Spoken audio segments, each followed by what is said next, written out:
Well, as we know, Manchester United lost to Seville 3-0 last night, and United's Europa League hopes are over.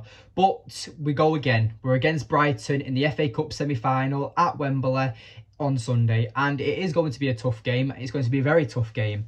But at the end of the day, United, there's nothing we can do now. The Seville game is over and done with. We didn't perform well in both legs. You could say, I say the first leg in the first half, we looked like a complete different team. But the second half and the 90 minutes we played last night against Seville were terrible. And for me, it's just not good enough for Manchester United. And we've just got to move on and go again, because Brighton are a very dangerous side. They've proved and beaten a lot of teams wrong this season. We're talking about the likes of beating Liverpool in the FA Cup. We're talking the likes of going toe-to-toe with teams like Chelsea, Tottenham, these brilliant teams. And, you know, Brighton are not underestimated, especially under De Zerbi, who has been an absolute revelation for Brighton. People thought when Graham Potter left Brighton, they were going to struggle for a new manager. But De Zerbi's come in and actually made him better.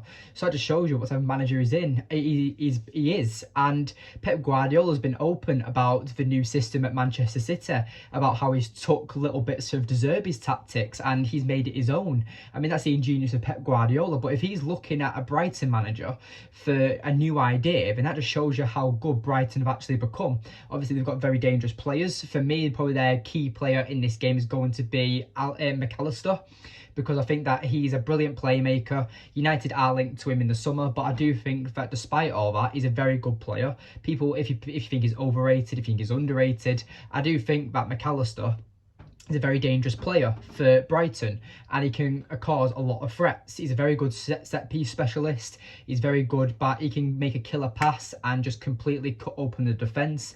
And obviously we've got Mitoma, who's also a very dangerous player for Brighton, and he's just absolutely come out of nowhere this season, and he's just absolutely lit the Premier League on fire. I mean, there's this entire thing where he's apparently got a degree in dribbling, because he went to university to study dribbling. And Mitoma's an absolute brilliant winger, and definitely one for the future, whether he stays at Brighton or whether that he goes and moves somewhere else. Whatever Mitoma's future is, I do think he'll stay with Brighton, because Brighton seem to be that team now where they've always been able to upgrade and develop youth, and then they sell them on to bigger teams. But now De Zerbi and Brighton, they're starting to be threats in Europe. They're in a European place in the Premier League right now, and they might be able to start building their actual club now. So instead of selling their players on for profit, they might actually be able to start keeping hold of these players and actually like becoming a much bigger club, because they're very well run as a football club. Their scouting network is amazing, and they've got a brilliant manager and developing a brilliant squad. But Manchester United, this is who we need to talk about, because our game against Seville last night was horrendous. And if we play like that against Brighton, we will get absolutely demolished at Wembley, which will be, again, another horrible way to go out of a cup. And what no one's talking about is that if United win this FA Cup, then yes, that's a Europa League spot. That obviously I know United are going to be in the Europa League, guaranteed, but we do want Champions League football, so that doesn't matter. But it also gets you in the draw for the Community Shield. So obviously, as we know, the Community Shield is the Premier League winners versus the FA Cup winners. And that could be another piece of silverware that Eric Ten Hag could win. So that is something that we could look at. And the FA Cup does have a rich history in English football. It's a very rare and respected cup in the English world, and the English footballing world, should I say. But what went wrong with Manchester United and Seville last night? Because I just want to highlight what went wrong and how we changed that against Brighton.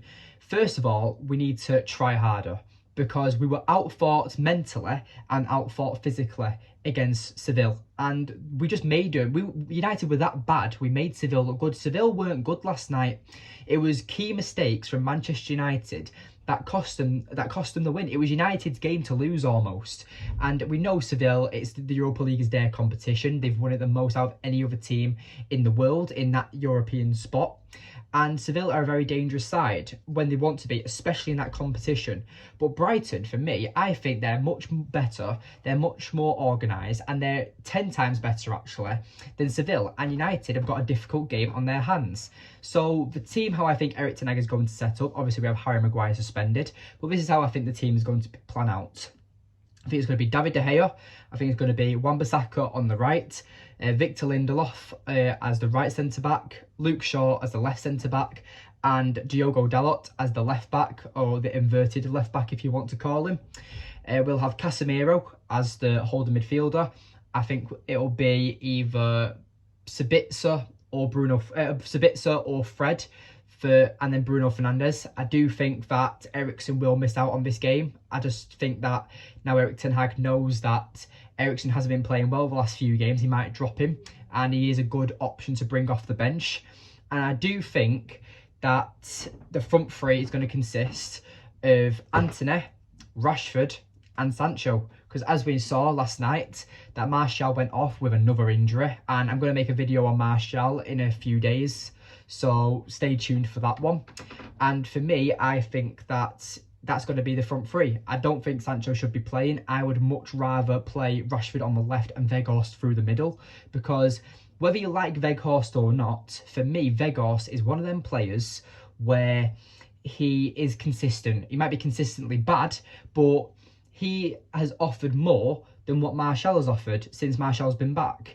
I think Weghorst has actually played more games than Martial this season, and he's only been here since January. Martial's been here for the full season. And like I said, I'm going to make an entire video on Martial later this week or in a few days, so stay tuned for that one. But for me, how do we beat Brighton? And I think it's actually winning that midfield battle. I think Bruno Fernandes is going to be our key player in this game. For me, Bruno Fernandes, we missed him massively against Seville, and I just honestly think he's going to be a key player. The press that he does, the leadership he brings.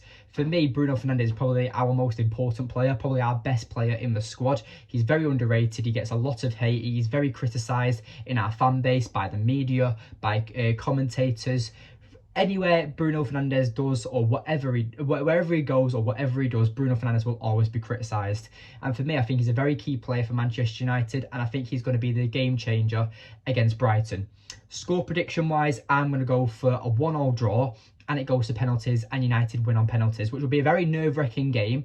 But for me, that's just how I think it's going to plan out. I'm going to be realistic.